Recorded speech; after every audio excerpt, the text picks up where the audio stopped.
My name is Darren Hupke, and this is Pixels and Polygons.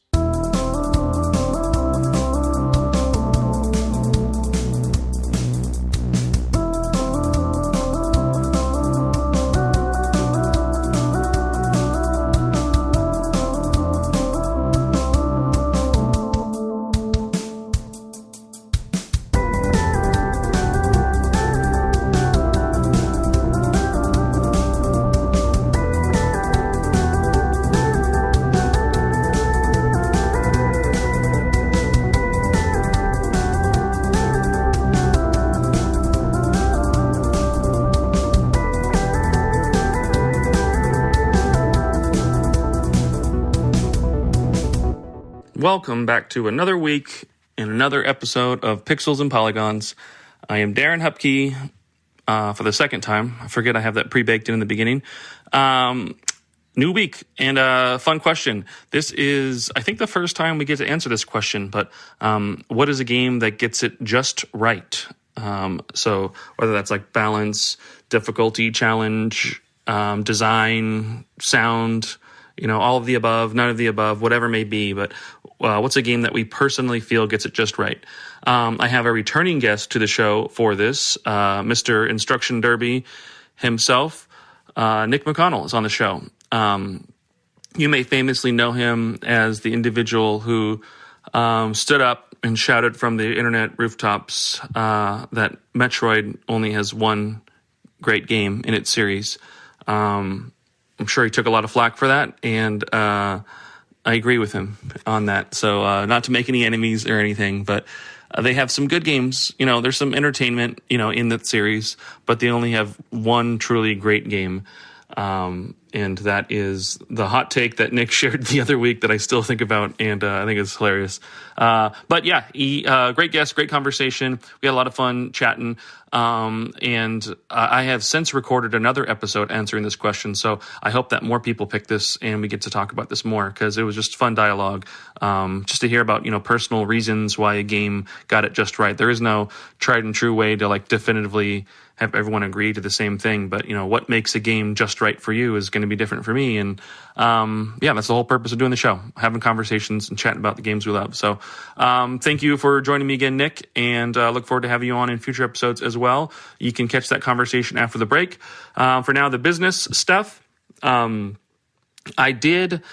this is going to be weeks behind technically on the actual events of it all, but I did manage to actually get a table at Game On Expo out here in Arizona over the last weekend, and I was able to sell some books and meet some folks and do the thing that I wanted to do. And it was not easy to do. I had to show up just as an attendee on Friday and asked about getting table space, and they were just not sure. Hey, I don't know if we have any. You'll have to check back later, et cetera, et cetera.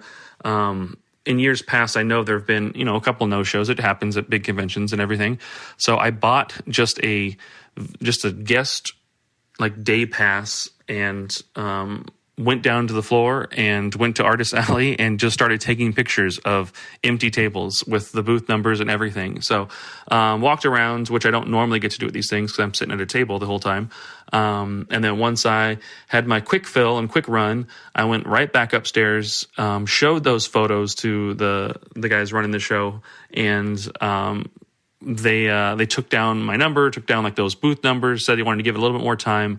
All the while, I drove there and parked in the parking structure with all of my inventory and everything all in the trunk of my car, ready to go. So after again some waiting, some back and forth, some killing some time, finally was able to talk to the guy who runs the show. His name's John Lester. Was just super busy. A lot of things were going on, but a very good guy from my interactions with him, and luckily we were able to make it work, and I was able to get a table. So thank you to John, and thank you to Neil, and thank you to everyone who I was interacting with at Game On Expo to make it happen. I was, super pesky and super persistent, and I'm sure I bothered and annoyed a lot of you all, but for someone like me, it, matters and it helps. And, for what I'm doing, having a chance to, meet new folks and put my books out in front of people, it's very important. So thank you all for helping me do that and for having a great weekend. That being said, you can still get all the books on my website, pixelsandpolygons.net. All the physical books, Retro Game Zine issues 1 through 4 are available now on there. 32-bit library, volume 1 through 4, in paperback are available. And then I still have some of my deluxe editions. I'm sold out of volume 3, but I do have 1, 2, and 4 available. Otherwise, that's been doing its thing. And then on Patreon, I still do my retro review of the month postcard for any of the paid backers. You also get the a week early of the shows, so you'll be able to hear this episode a week early before it hops into the main free feed for everybody. That is a benefit there. You can also follow the Patreon for free, and like any original writing and posts and one-off things that I do, which aren't super consistent, but I still want to have an outlet for those. Those are there. So patreon.com/Darren Hupke. And on the shop, you can use patreon.com/Darren Hupke/shop and buy digital copies of all of the Retro Game Zine and 32-bit library books. That is the same stuff I always talk about, the same stuff that is going on. Update on 32-bit library volume 5, or the greatest hits volume. I finally started putting letters to the keyboard, to the screen, whatever the metaphor I'm trying to think of here, or analogy, or whatever the thing that I'm trying to do with the thing of that to the screen started. So I've started doing the write-ups on the games and actually starting the production process of it all. So I'm happy to have finally had that dam burst and started the work. It's very once it gets going, I just get going with it. So I'm very happy to have finally started that process. And technically I've written 10% of the book already in just over the weekend, which is very cool. Otherwise, that's all I've got. You can follow along at Blue Sky, the only social media I'm on, at darrenhupke.bsky.social and at pixelsandpolygons.net, and find all the links to all my stuff in the show notes below, along with all of Nic's information in the show notes below for this episode. Cool. That's all I got. I rambled on a lot. Just a little recap and everything about what's going on as usual. So thank you for listening. I will get to the episode now, and we will chat with a whole new episode in 7 days. Have a good one. Bye. Welcome back to another episode of Pixels and Polygons, the conversational podcast about video games. I have that in my notes file here. I don't think I ever used that subheading for the show at all, but that's what I wrote in my notes document here when I was drafting up the idea for the show.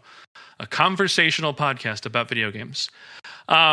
I have a returning guest now, newer to the stable of guests in the show's canon, if we're going to log that and track the lore. But I have Nic McConnell returning. So welcome back to the show, Nic. Good to have you. Good to be back. Thanks for having me back. I am thrilled to be a part of the lore. I think that's fantastic. I'm Nic. I work, my day job is over at Riot doing age ratings compliance for all of our games, which is a fun job, but I'm not here on those terms. I will always make that abundantly clear at the beginning of any show. I'm not here on those terms. I am otherwise I host a weekly stream. I'm going to have to reboot my thought process here. I host a weekly stream Wednesdays called Instruction Derby, where I read through instruction manuals, old and new, where available. And just sort of hang out with folks like you on stream and check out all the weirdness that video game manuals have to offer. And I'm thrilled to be back. You're like PBS, it's made possible by viewers like you. That's right. Instruction Derby is made possible from viewers like me. Helping to participate. Right. I'll have links. I didn't mention it in the other show that we recorded just prior to this that I always have to, reveal to people and ruin the magic. In the show notes, I'll have links to the show and your Blue Sky handle and whatnot. We'll be able to click through and kind of read that if you want to reference that later. Let's jump into an icebreaker then. Let's see if we can get one. I was going to ask this question, and I have to throw in a random color in order to make this question like a challenge. And I was about to pick a color that would have, I think, maybe given you an easy answer. So I don't want to do that. What is one of your favorite characters who famously wears orange. Let's go with orange. Oh. I was going to say red, and I didn't want you to just like shoot back Mario at me and be done with it. So, what is a character you enjoy whose primary color may be orange? Oh my God. Okay. Yeah, I think that's kind of hard. This one is kind of hard. I'm looking around my room right now for influence. Oh my God. Let me think about this. Here's maybe a cop-out. I don't know if this is a cop-out.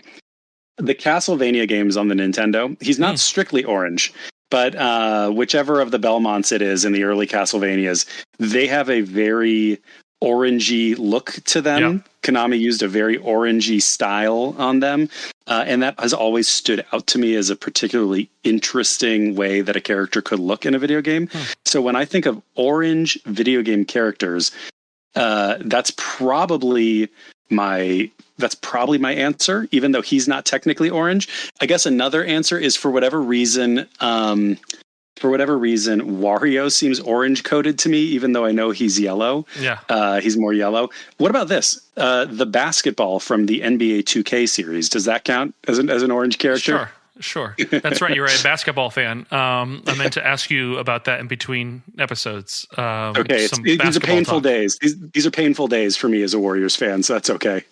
I mean, we are recording this. This probably will be out long after the trade deadline, but tomorrow being the trade deadline, there could be a big shakeup with the Warriors. Like, you could be thinking about Draymond Green, but he could be in Phoenix to help bring you back Kevin Durant right now, and we're not aware of that being a possibility until this airs, at which point... Until this airs. My money, and I'm going to say this, if anybody wants to give me a lot of money for being right about this, I don't think we get Kevin Durant. I think we stay pat and hold our chips for Giannis next year. That's the basketball minute for me. Giannis. I've not even run that play in my head about being a possibility. I do think that Phoenix, if they can't get Beal gone to help do something for a now, I think they're going to have some 11th hour decision where I think they do consider a Durant deal of some kind. So if he's not going to go to the Warriors, I think maybe they do consider getting at least some type of assets and, doing something so that maybe they can then turn around and get like a Butler back again, just to like patch together, because their season has not been at all what it needs to be. Like, they're barely floating around like a little over 500 there with the team that they have, and they don't have much assets to go from there. So what do they do? I don't know. That being said, I'm a Knicks fan, so I just live in Arizona, so the Phoenix market, and knowing that, I just have to speak to that. That's good. No, it's always being a fan of a team from out of market is always interesting. I remember living in Los Angeles for a number of years and being a Giants fan at the time, especially, and a Warriors fan, and it just always felt like I was like playing with fire by going outside and my stuff. Everybody was going to be fine, but there was a part of me that kind of enjoyed being the annoying Warriors fan or the annoying Giants fan. Yeah, I lived in Southern California for years, and the LA fans are very particular about it. And then you bring in regional rivals, and like they really don't want to mess with that stuff. So we're playing with fire. I'm sure it's all good, but like it's a tough spot to be in for sure. Okay, well, that is... I was going to pivot the question to not one of your favorite characters, but just what is a character you like that wears orange, because it was going to maybe be difficult. But I think the Castlevania answer is good. I think that's Trevor Belmont. Is that Trevor? That's one of the... it might be. Trevor? Okay. Oh, you know what? No, it's Simon, because it's Simon's Quest. Of course. Yep. Okay. That makes sense. But maybe it's Trevor in Castlevania 3. Brian Rigsby from Retro Game Books would know. He's a big NES Castlevania fan, and if he's listening, he might be yelling that we're getting this wrong. But I think we got it right. I think we corrected it. Simon might be 1 and 2, and then Trevor's 3. Feel pretty good about that. That's the worst. Being wrong on a podcast is the worst, because it's like we say this. There's no way to get feedback from the crowd, right? From chat or anything, and so then our wrong statements get put out there, and then the person's listening to it and they're just yelling at their speakers. Yes, sorry, apologies if that's the case. Yep. Well, let's do a this or that, and then we'll get into the main topic at hand. But this or that. Let's do Ninja Gaiden or Shinobi. Ooh. What era? See, I've asked this question a couple times, and that is always the follow-up to that question. This is just this or that. There's not any, it's this or that. Ninja Gaiden or Shinobi. Then it's got to be Ninja Gaiden. So it's got to be Ninja Gaiden for me. No shade, of course, against my good friend Shinobi. Nightshade. Nightshade, that's right. Yeah. Oh man, I found a copy of it for a pretty good deal like a few weeks ago. And it's not like it's one of those games that's going for like $60 right now. And I wanted to get it, but I was like, no, I should just save my money. Big mistake. I always should have bought it. The lesson was always buy the thing. So I really love the PS2 Shinobi stuff, right? Shinobi, Nightshade. Like I love that. Maybe more than I love any of the Ninja Gaiden stuff individually, but I don't have a super strong affinity for the early Shinobi stuff. Arcade, Master System, Genesis. It's not bad by any stretch. It's just I prefer the Ninja Gaiden games. So I think if I had to take them in their totality, Ninja Gaiden. Also, that the reboot on the original Xbox and then Ninja Gaiden Black, like pretty darn good games. So I think that's where I'm going. Okay, locked in. Final answer. Sorry to Shinobi. Yep. See you later, Shinobi. You got that in. You're out of here. Smoke bomb out. Okay. Well, yeah, let's keep it rolling then. I feel like we talked a lot more before we got to the main episode on the last episode. So, not that we have to be at a time limit or anything here, but we've got a question to answer then, and we've reached that point where we can ask the main episode question. And this is also a first-time question. I've had this. I send to all my guests. I send my little master list of all the questions, and they pick through some of the ones that jump out and stand out to them. But not once has anybody picked this one out yet. So I'm excited to kind of be able to talk this through. I have an idea of one. I can also contribute an answer to. Like again, I don't typically do that, but I have an answer for that if we have time for it at the end of it. But this question. What is an example of a game that is just right to you?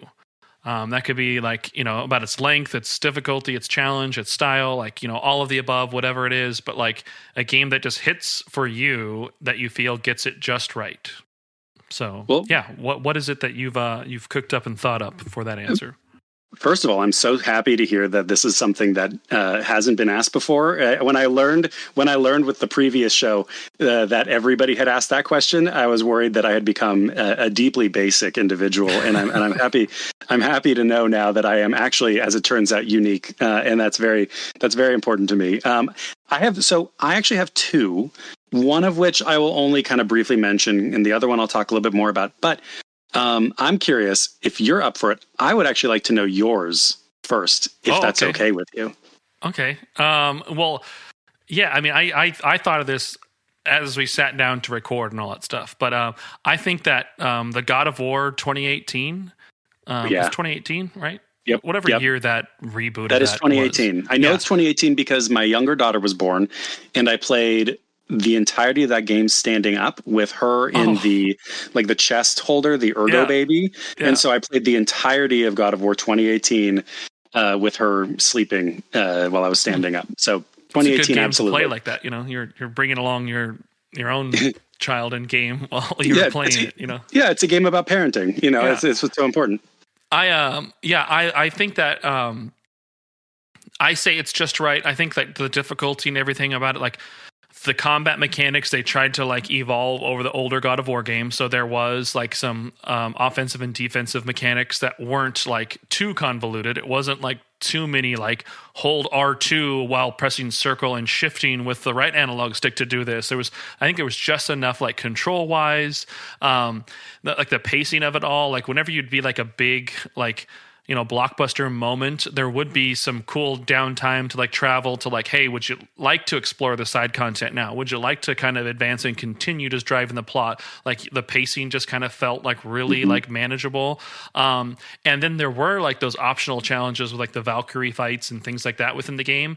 And I did all of those. Like I remember just like continuously like kind of coming back at them towards like the end game. And like after I finished it to like, finish them all. And it was like my skill was growing in the game as like I was progressing, so I was able to accomplish like everything. It was just on the normal difficulty. I didn't do it like on that crazy insane difficulty, but like I remember doing that last Valkyrie fight, and it was like you could maybe get hit 2 or 3 times and you were done. So it was like just a flawless execution essentially of being able to do it, and like it was just super rewarding. It didn't feel too frustrating. It felt super like balanced to be a great challenge and everything, but that was just like the cherry on top of just the overall like design of it. Like it was open world but not too open. It was explorational but still like action heavy. It was tight in the controls, but still like gave you the freedom to like play your way and everything. And like I think they got it right. I did like the original God of War. I mean 1, 2, and 3 like I love to death. Like those are amazing games. And the rebooting of it and like what they were doing with it, I was like, what and why? Like, what is this really going to do for this series? Is this necessary and everything? And now, like, I think that's just the best part of like these 2 most recent God of War games are the best God of War games for sure. So yeah, that's my example. I think that of a game that got it just right. I love that. Actually, I'm glad to hear that. That is one of the ones that I was also considering. It is. There's a lot of games I think that could go into this, right? Like there's a lot of games I think, and that's actually kind of crazy to imagine that for me in my mind, I could probably rattle off like a few dozen games at least off the top of my head, right? Where I'm just like, oh, these games are basically like just right for me. That God of War 2018 is one that I always go back to as a game that essentially just sort of hits every note about as perfectly as possible. You're exactly right about there's a flexibility to the combat. There's a nuance to it, but it isn't ever overly complicated. That's a huge thing. There's space to explore, but it never feels like you're just sort of, it never feels like languid, right? You're sort of always kind of moving forward. My memory of it is that it was it's like a 12-hour long game if you're kind of just going through, which to me is a pretty good sweet spot. I enjoyed the second one too, Ragnarok. I enjoyed it a lot. It's a phenomenal game in so many ways. It's gorgeous. But it expanded outwards in a lot of ways that made me really appreciate more the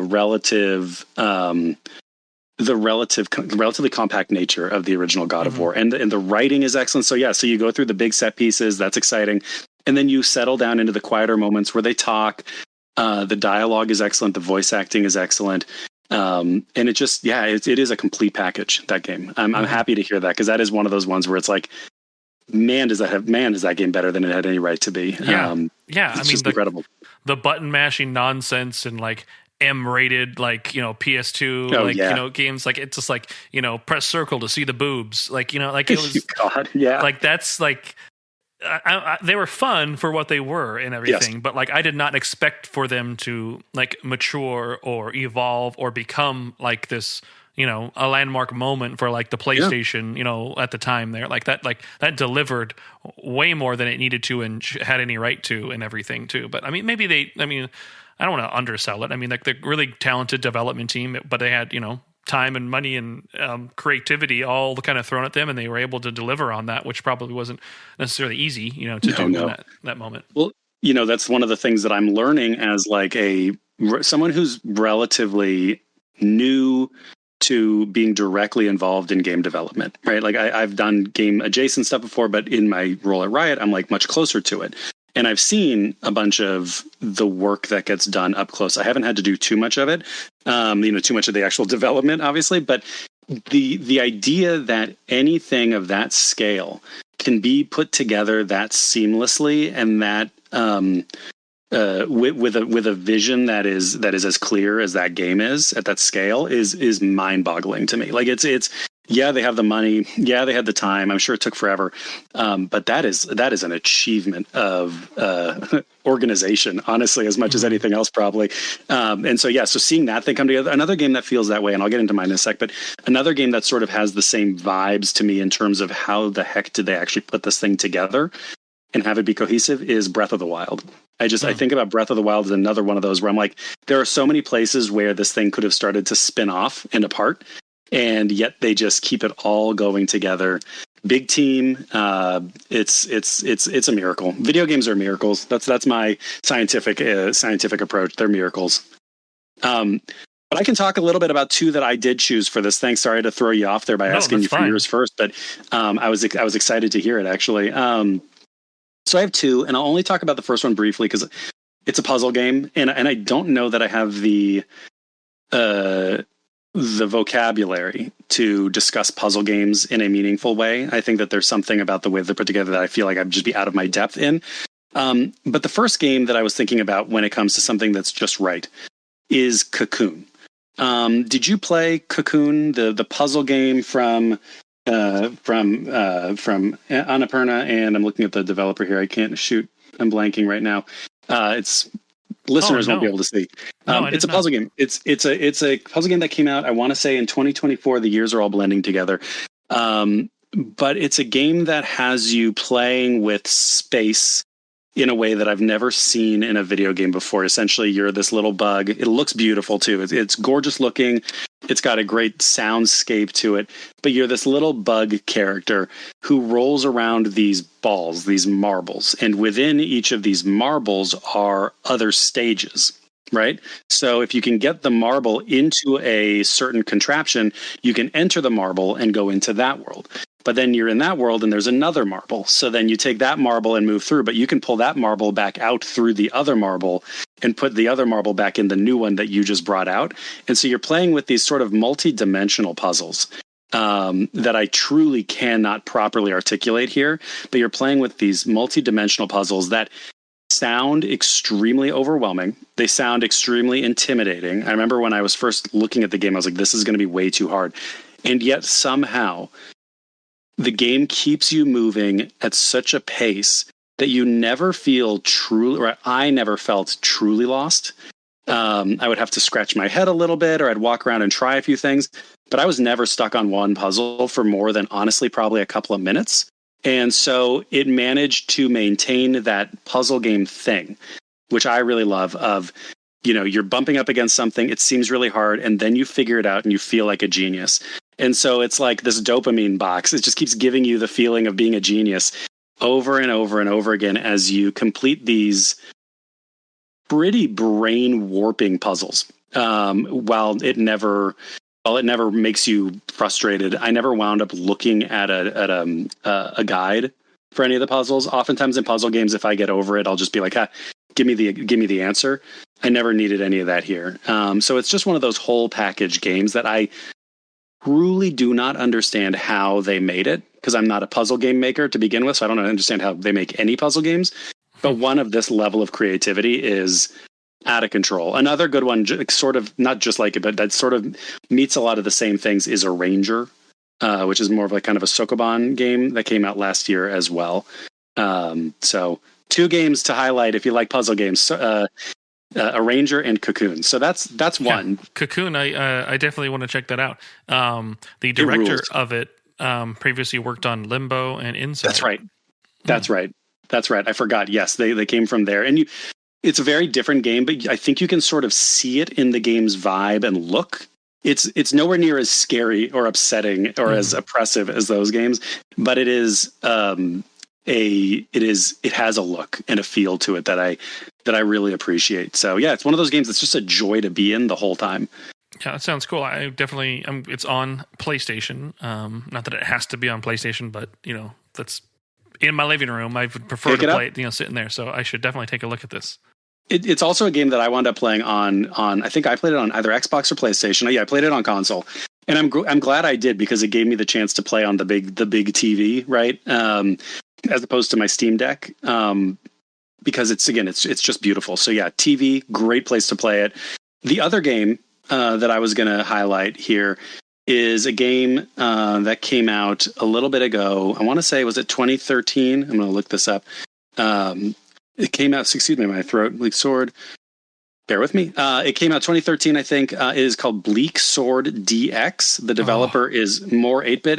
Devolver published it. Are you familiar? Yes. So this was an Apple Arcade launch title. Yes. And I don't like to typically play on my phone. I just feel like I get distracted and stuff like that. But like the idea, it just looked too cool. Like I had to play it. I had to give it a shot and everything. And then what's also cool is those Apple Arcade games are all across the Appleverse and everything. So on Apple TV, you could just pair up a controller and play it on there as well. And it was like a console experience for me. And that was my like way to bypass that like part in my brain that didn't let me do that. But yes, it did ended up getting ported to other places like a lot of those Apple Arcade titles have been. But I love Devolver. I love the look of this game, like the diorama style and the pixel art of it all. Like it's yes, very, very rad. Hell yeah. No, I'm so happy to hear that you got it and that you got into it. I actually, and it's funny, I hadn't even thought about the Apple TV thing, as I knew it was out there on Apple Arcade. I knew it was going to be right up my alley. And yet I waited for a long time because I was like, I want this to come out on consoles, because this was a game that to me seemed so, like the feel of it was so important that I just wanted a controller for that precision. I hadn't even thought about being able to do that there. So I did wind up waiting. And then I played it on my Steam Deck, and that was, I mean, like almost immediately just maybe my favorite game of the year, when it came out, because it's just, you know, like you pointed it out, it looks amazing. It's very simple seeming, right? The sprites, the character art, it all looks like a 2600 game. But there's depth to the little dioramas, the way they kind of make it look like you're looking into a TV. It's not quite looking into a TV. There's sort of the CRT filter, but that's very subtle and blurry a little. It just has a look to it that I've never really seen in a game. And more than anything, it is I think a towering achievement of the thing that I enjoy most in a video game, which is you are given a skill or a small set of tools, and it's up to you to just get really good at them. Mm-hmm. And by virtue of just getting really good at them, you're going to be able to make it through. This is a game that could have easily been what's it called? A roguelike kind of game too. And it's a challenging game. So I feel like that could have been where they would have gone with it, but I'm grateful that they didn't. Structurally, I love that it's level based, because it means that you can pop in and just do your best, you know, bang your head against a level a couple of times, see where you get. And I would find that basically anytime I sat down to play, even if it was just for 15 or 20 minutes, I would make some progress, either by getting better at that specific encounter or by moving on to the next one. So really, to me, it's just the whole package. It's not super long. It's not impossible, but it is very challenging. And you are tasked with just becoming very good at like 2 attacks, heavy and light, dodge and move. And that to me is like gaming heaven. Yeah. I mean, they gave themselves a limitation. I mean, because it was designed that you could play it all with like touch controls, which aren't necessarily as like haptically like responsive like a controller would be and everything. So, it was like a simple setup, or at least like that creativity through limitation. Like, hey, let's limit what it is that we can do, and just, you know, stretch to like our bounds of what that is within those limitations and everything. And so it's really cool. I mean, essentially like that vibe is like attached to all the aspects of it, like the art design, like the visuals and everything. It's seeing a screenshot of it, yeah, you question like what generation this was released on and everything, and like what it is, but like then seeing it in motion, and it's like a whole different like story. Like, yeah, it's just got like that style and charm and everything. I've like Devolver, as much as a fanboy as I am of like PlayStation and everything, like Devolver is like the publisher that like when I see their name on something, like I'm like, okay, this is going to be like rad. It's going to be neat. It's going to come from left field. Like, I just expect to be excited and surprised by whatever it may be, you know, whether that's Titan Souls or the original Ollie Ollie 1 and 2 Hotline Miami, or, you know, I mean, they've done so many crazy things. So once, the Apple Arcade stuff was coming and there was going to be a Devolver digital title, I'm like, I don't care what it is. I can just shake my phone and I'm sure it'll be like really cool. So like, let's figure this out. Bleak Sword is super cool. I'm with you on all that, and the Devolver love as well. It's just, you know, I mean, to your point, it's like you look at it and you're like, okay, it's a publisher, and these are all different developers, and these are all very different experiences too. They do sort of sometimes have a bit of a house style in terms of sort of the vibe of things, but they don't necessarily have a house style in terms of the game experiences themselves. And so you're getting a pretty diverse range of experiences. And I think that that's fantastic. And exact same thing. When I saw that this was coming, when I saw that Devolver was in, I was like, man, let's give this a shot. And I was rewarded handsomely. I just love it.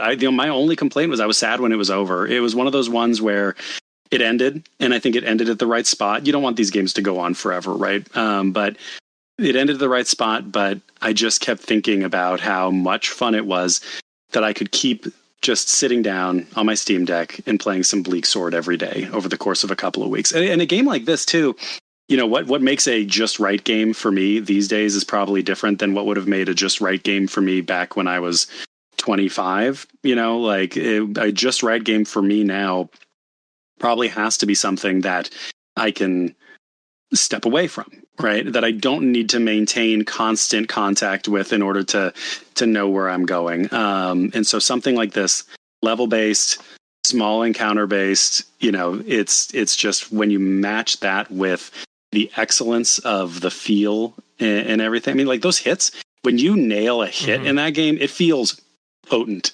So for me, this is way up there. This is one of those games where, like, anytime someone asks what's a good game to play, it's Bleak Sword DX. That's my answer. Yeah, you can play it on Switch and PC now as well too. It's not just on the Apple world.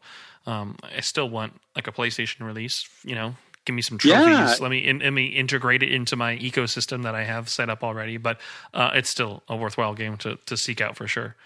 Yeah. Cool. Well, we did that again. That's another episode in the books. That is the episode, and I appreciate you for coming on, Nic. I know, again, to spoil it all, you did just record an episode previously with me, but is there anything you'd like to plug or share? Would you like people to follow you on social media? Anything you'd like to say before we do wrap it up with this Just Right episode? Eagle-eared listeners will remember that last time I spelled out my Twitch URL. I don't have to do that now that I'm realizing, of course, that it is in the show notes. So I'm on Blue Sky, mcconnell.bsky.social, and Twitch, twitch.tv/Nic McConnell. That's me Wednesdays at noon Pacific. I learned that. I was like, noon. I was like, wait, what? Noon what? Noon Pacific. Try to do about an hour of that and just sort of enjoy them video game manuals. Thanks for having me on. Yeah. Thanks for jumping on. So we'll definitely do some more episodes in the future. You have my master list of questions, but we can always dip back into that evergreen question, personal favorite game or an average game that doesn't get enough attention. Like that's eventually what this show will evolve into, and I'm okay with that. And before then, if you have any other questions you want to answer, hit me back up. You're welcome anytime on the show, Nic. So thanks a lot. Woo! Thank you.